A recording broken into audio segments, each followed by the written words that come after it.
everybody, welcome to Taylor's University Law Report. My name is Wong Xin Yi and I'll be your host for today. Therefore, we've invited 4 different guests from different fields to talk about the tort of negligence in their respective field. In a world where the law is ever-changing, it's important to look back and analyze to see the relevance of certain laws in today's modern world. Therefore, now we are going to be looking at the extent that the tort of negligence is still relevant today. A tort can be described as a severe wrong for which the law provides a remedy. Negligence, on the other hand, is a legal wrong suffered by an individual due to someone who fails to take proper care to avoid what a reasonable person would regard as a foreseeable risk. Unlike most laws, the general principle for negligence as liability for conduct falling below a certain standard of care was only established in the early 20th century by the addition of a House of Lords in the famous case of Donahue and Stevenson. This case is a well-established and significant keystone in tort of negligence. It is famous due to Lord Aitken's neighbour principle, in which it sets out the framework for determining the existence of a duty of care. To that end, negligent liability is therefore based on the core test known as the neighbour principle. In order to understand how to prove a negligent act, we need to talk about the fundamental prerequisites that need to be established in each case respectively. Duty of care is the first and foremost element of negligence. Duty of care should be a binding obligation the defendant has towards the plaintiff to take proper care. Next, there has to be a breach of that duty and damages caused due to that breach for negligence to be proven. In the years that followed Donahue and Stevenson, the limits of negligence have continued to expand and there were no longer shackles inhibiting the growth regarding the tort of negligence. Lord Wilberforce and in Merton held that the court used a two-stage test. Firstly, he suggested that the court should establish whether the parties have in fact satisfied the neighbour test. Secondly, the court ought to ask whether there is any policy considerations which directed that no duty should exist. The problem with N test was that it appeared as though it could be applied with little regard for past case laws, and it created the impression that the limits of liability would reach out past what was thought to be reasonable.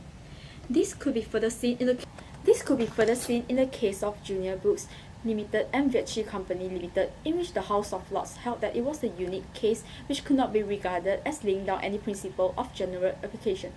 Junior Books was a questionable decision on the grounds that the House of Lords was seen to have avoided the principle of privity of contract so as to discover liability for damage which was actually pure economic loss and hence not typically permissible in negligence. Ends has since gone under overwhelming backlash and reactions, that the judges have started to make choices which confine this potential expansion negligence, indicating awareness that it could open the floodgates. The present test for duty of care, which is currently definitive, was chosen before Murphy and is illustrated by Lord Bridge in Caparol Industry plc and Dickman. This case itself was concerned with the professional negligence and the subject of whether auditors could be held liable when their statements were depended on by the investors. This case mirrors the long policy considerations that to open the floodgates of damages because of negligence must be avoided. This case gave birth to the famous Caparol threefold test that put more significance and towards conventional and traditional approaches and effectively polished the neighbour principle. The House of Lords established the three-part test for imposing liability, namely, first, that the consequences of the defendant's action should be reasonably foreseeable. Secondly, that there was sufficient proximity, a closeness in time or space for such a duty to be imposed. And lastly, that it could be fair, just, and reasonable in all circumstances for such a duty to be imposed. It is generally accepted that the Lord Bridge third element, fair, just, and reasonable, combines the policy factors with what is regarded as just between the parties. The three elements of the test are given equal weight and contrary to the position in ends, where they appear to be a primary assumption of a duty which could be cancelled by policy considerations. In Murphy and Brentwood District Council, the House of Lords overruled their previous decision in ends and decided the law should develop novel categories of negligence. For duty of care claims involving damages as regard to physical injury, the basis of the current approach was summed up in the key case of Caparol and Dickman. In order to establish importance of negligence, we need to analyze different classes of negligence and how they have evolved over time to depend on the tort. We'll take a look at the case of the rescuers who are not contractually obligated.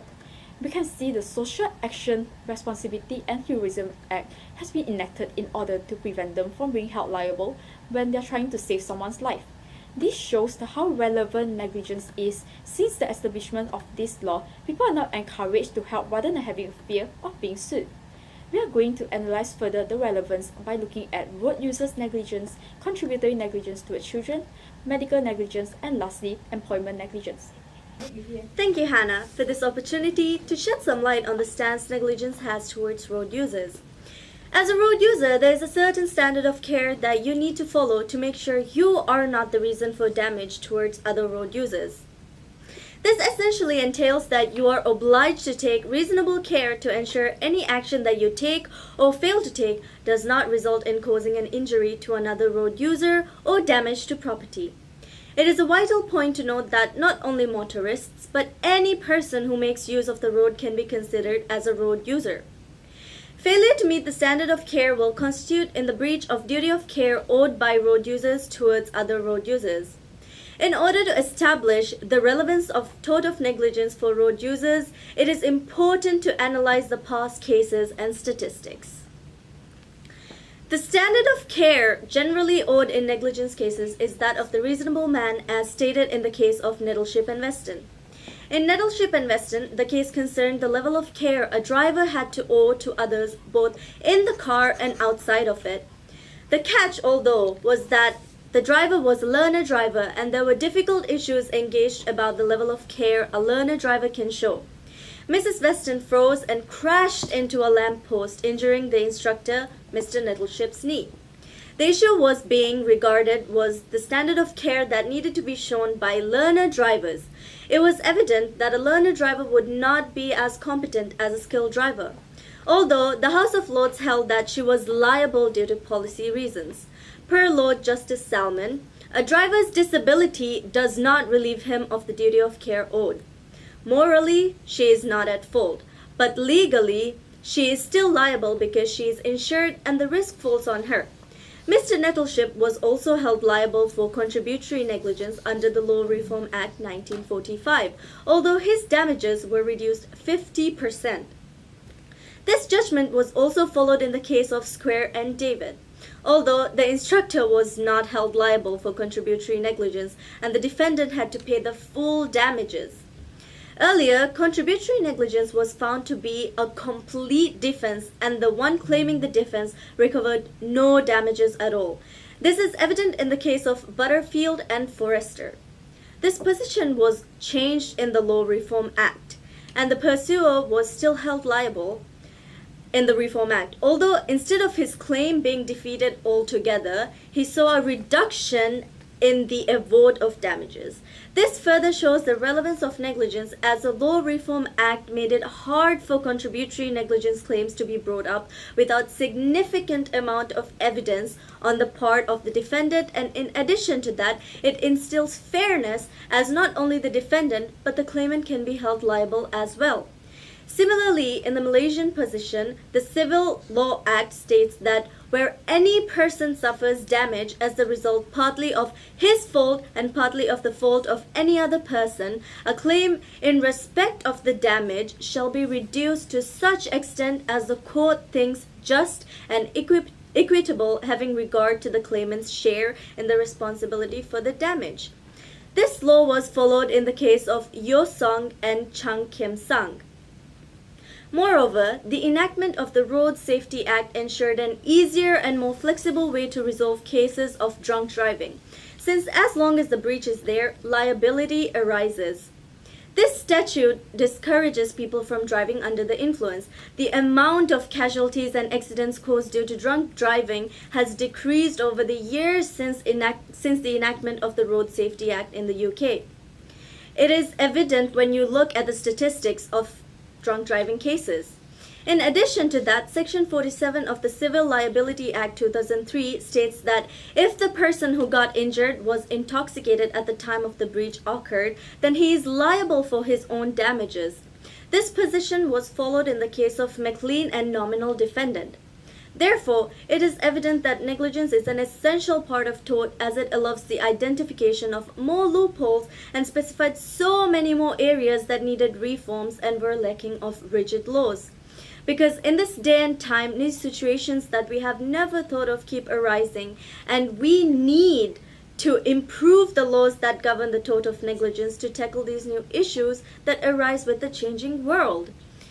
In conclusion, there is no doubt that every single road user needs to follow the standard of care required to ensure the safety of every individual making use of the road, especially in an era where technology is booming and the said driving age is so young.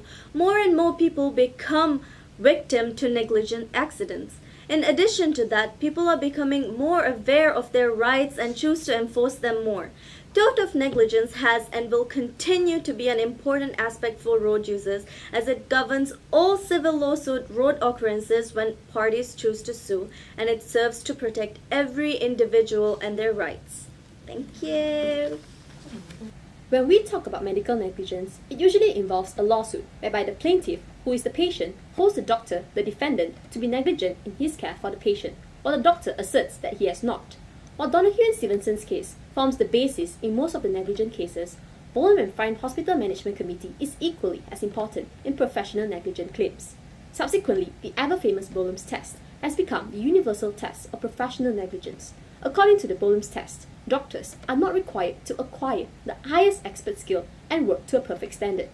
In order to prove negligence using the Bolam's test, 3 elements first have to be established. Number 1, the existence of duty by the doctors. Secondly, breach of the particular duty. And thirdly, the damage or losses caused was in fact due to the negligence of the doctor. Moving on from Bolam, Bolito and City and Hackney Health Authority was said to be the dawn of a new era in the medical world. On the facts of Bolito, a 2-year-old child was admitted to hospital as she was suffering from breathing difficulties. A doctor was summoned by the nurse but did not attend. Subsequently, the child died. The child's mother, the claimant, argued that the doctor should have intubated the child, which would have in turn saved the child's life. In the doctor's defense, the doctor stated with evidence that had she attended, she would not have intubated the child. The trial judge applied the Bolam's test, and it was held that there was no breach of duty. The claimant appealed. However, the claimant first have to prove on the grounds of causation that there is a link between the breach of their duty and the death of a daughter, which is the lost faith. The test for causation is also known as the but for why test, which is to be proved on the balance of probabilities. This can be seen in the case of Wiltshire and Essex Area Health Authority. A plaintiff alleging deviation from the normal practice by a doctor must establish that there is a usual and normal practice, but that was not followed by the doctor. The Bolam principle has been routinely applied to the Malaysian courts to the relevant cases until the emergence of a case of Fu Fiona and Dr. Su Fukmun and another. The judgment differs from Bolam's case because in this case, doctor has failed in providing the plaintiff information on the risk of the surgery. The federal court ruled that the Bolam's test was no longer applicable to all medical negligence cases, while the more applicable test should be the case of Rogers and Whittaker, where the court held that the risk of the paralysis was a material risk of which the plaintiff should have been warned of. Fast forward 8 years later, in the case of Lai Wei Ping and Dr. Lim Tai Ling and another, the plaintiff alleged that due to inadequate treatment received, she is now blind in both eyes and has held the defendant, the doctor, to be liable for her condition. Yet again, the court looked into the basic principle of proving negligence. So the question is, to what extent is the tort of medical negligence still relevant today? According to the decided English and Malaysian cases, it can be proven that as modernization continues to take place, we have seen numerous developments in the world of medicine. Not to mention, the medical world is so vast with unlimited knowledge and yet to be discovered medical treatments. Besides that, diagnosis and the after effect of the treatment may differ from an individual to another, which further proves the unavoidable circumstances in the medical field. The increase in medical claims over the years further justifies the relevance of medical negligence today. Moreover, in today's era, a large emphasis and expectation is placed in the hands of the medical professionals. There is also an undeniable increase in the demand for higher standards of medical professionalism. With reference to a Malaysian case, in 2011, the High Court in Johor awarded a total of 870,000 ringgit to a couple as compensation for the irreversible injury suffered by their son, which resulted from negligent handling of his delivery process. 5 to 6 figure court awards are now becoming the trend for medical negligence cases. It is likely that the number would go down in the future. Moving on to UK, in 2016, the NHS paid out £1.024 billion for diagnoses which were either too late, missed, or just plain wrong. This simply proves the fact on how medical negligence cases are escalating, which shows the relevance of medical negligence today compared to how it was 20 years back. The relevance in Tort of medical negligence today is evident with the implementation of the NHS Redress Act 2006. This redress scheme encompasses a more positive approach to liability within the tort framework of medical negligence. It encourages doctors to learn from medical mistakes, shifting away from the blame element of the past and providing patients with more help and support. In a nutshell, it is undeniable that the tort of medical negligence is growing more rampant today, to the extent whereby it has become a part and parcel of our lives. Protection of patients' health is a great responsibility by the healthcare professionals, and it is also important to bear in mind that doctors, after all, are humans, and negligent cases are simply unavoidable under the context of human nature. However, all health professionals are obliged to patients' duty of care to ensure that impractical mistakes should not happen. Moving on, the development and operation of children contributory negligence. Today, there are two aspects to be justified. First, what exactly is the position of children in negligence? And second, to what extent is thought of negligence relevant in children contributory negligence?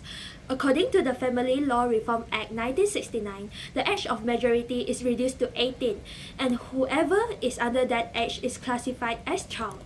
In common law, child was regarded as of immature intelligence and discretion. The United Nations Convention on the Rights of Child 1989 highlighted the importance of considering children's physical and mental immaturity by giving special safeguards and care, including appropriate legal protection. However, protection towards child was given but not to a great extent, where child was expected to have the same standard of care as a reasonable adult until well into the 20th century. Before the Law Reform Contributory Negligence Act 1945 has come into force, operation of common law defense was harsh on case on behalf of children. Regardless of the degree of fault by the defender, a child found to have partially or completely contributed to the incident will simply not be awarded any damages. Where contributory negligence is involved, there is no minimum age that a person can be immune from the fault that they have contributed towards the incident. Two important cases highlighted the inconsistencies that may emerge when dealing with the treatment of children contributory negligence cases. Probert and Moore and Jackson and Murray, each involving female child pedestrians of the same age, being severely injured after being struck by the vehicles.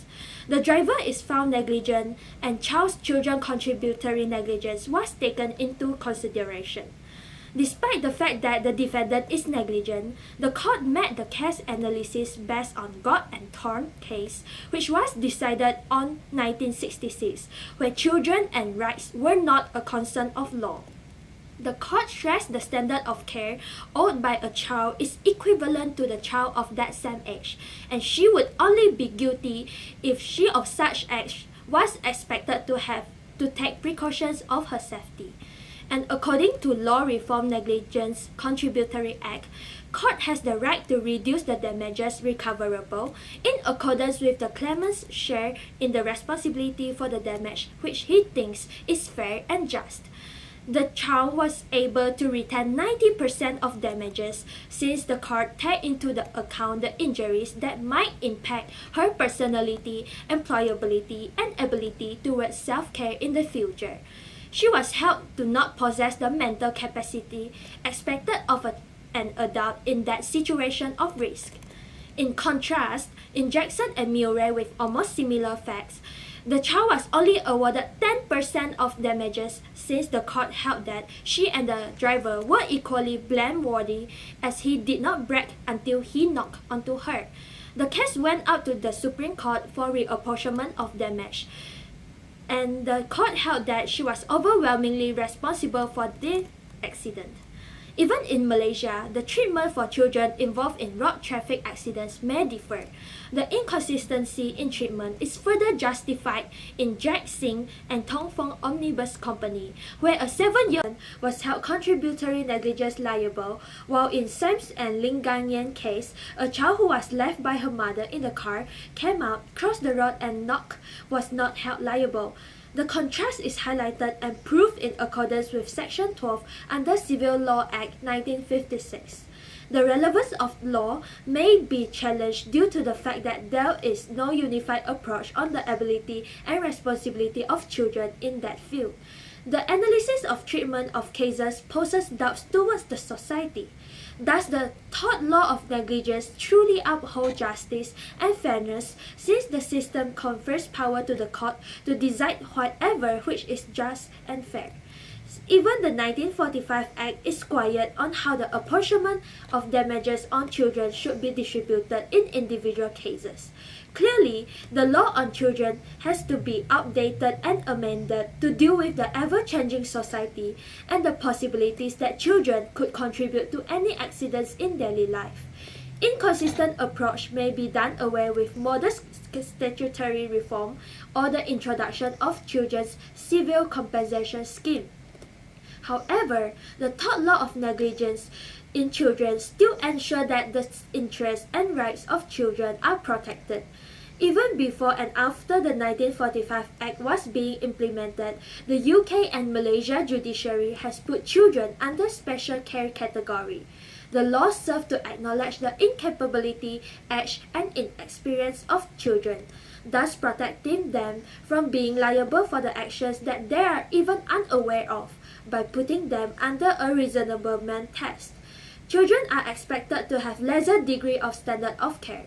As what Sir Thomas Bingham had said, the purpose why law is particularly solicitous in protecting children is because they are vulnerable and lack the maturity to weigh the longer term against the shorter. They are not aware of how they will react and how others will react in certain situations. They lack the ability to measure the probable against the possible.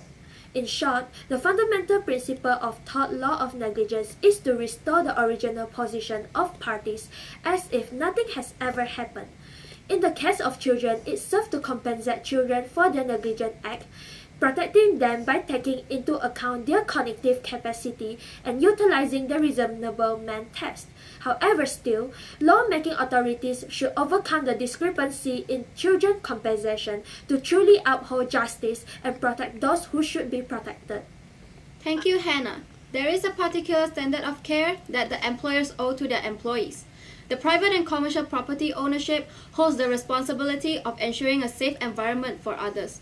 This simply means that the business owners or employers have the legal obligations to warn and take precaution of the possible dangers to avoid injuries of the unaware people. The injured people could take this to court and claim for a financial compensation, which is their right to do so. This can be seen in the very well-known Bhopal gas tragedy case, which is the Union Carbide Corporation and Union of India. The tragedy is still categorized as the worst industrial disaster in the world. It awakened the governments regarding the need to make a change of law and its effect on the people. This case was about the leakage of MIC gas from the plant of Union Carbide India Limited. The MIC gas is considered to be a chemical which is the most toxic in industrial use. Thousands of people died in a short period of time after being exposed to the gas. The mother company of UCIL, which is based in the US, had more than half of the shares of its subsidiary company. In India, before the Bhopal tragedy, there were no specific law that could hold the mother company and former chairman Warren Anderson liable for the damage caused. It is how unfair the outcome of the case is to the victims, as they only received $400 per person as compensation. Moreover, the fundamental rights and welfare owned by the people are obviously neglected under the previous laws.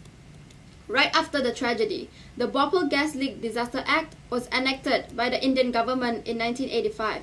Others acts were also devised, such as the Environment Protection Act of 1986 and the Public Liability Insurance Act of 1991. The latter act is to provide prompt relief for the victims while handling hazardous substances and for issues associated therewith or accidental thereto. There is a pre-Bhopal case, which is Kettle and Stockton Waterworks Company.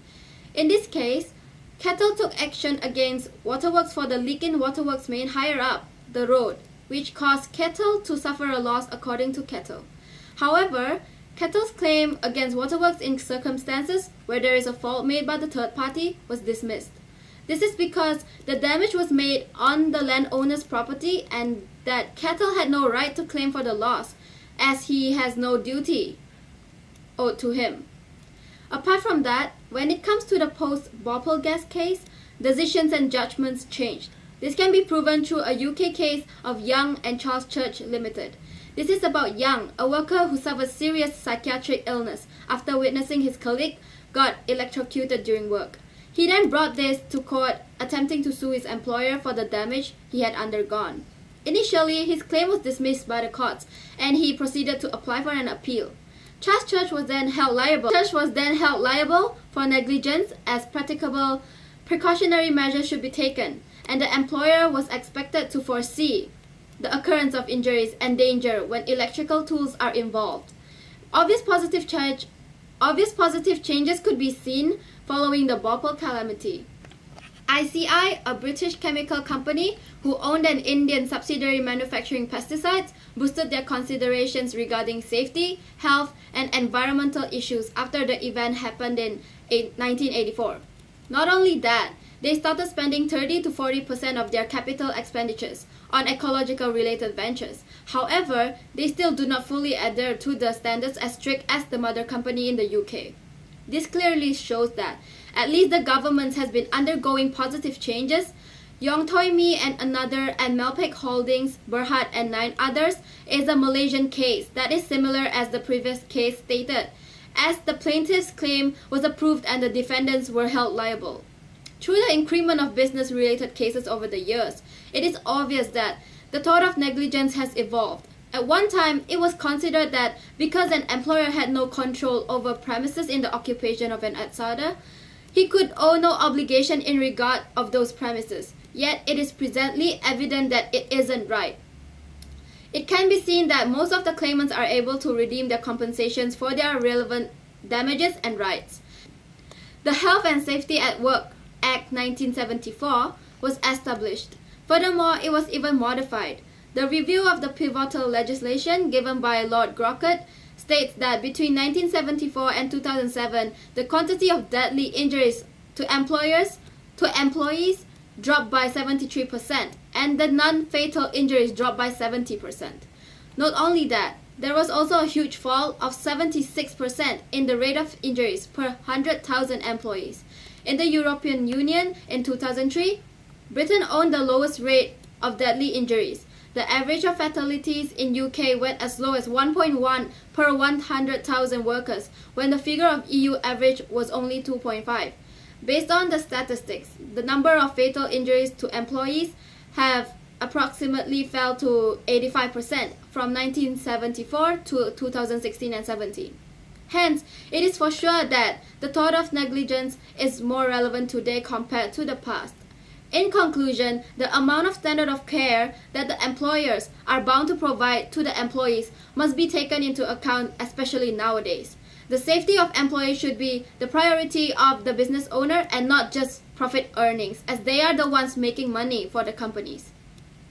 As performing the standard of care is getting more crucial and essential in a way, it also proves that the rights belong to the employees are reserved and protected. The law is now evolving and moving towards a better change for the sake of the people and fair justice. Hence, the employer should be giving more care and put considerations regarding the condition and safety of their workers. Thank you. By taking into account the statements from all the representatives, therefore we have come to the conclusion that the tort of negligence is still very much relevant today. I hope that this is a very informative session for all of you. Thank you.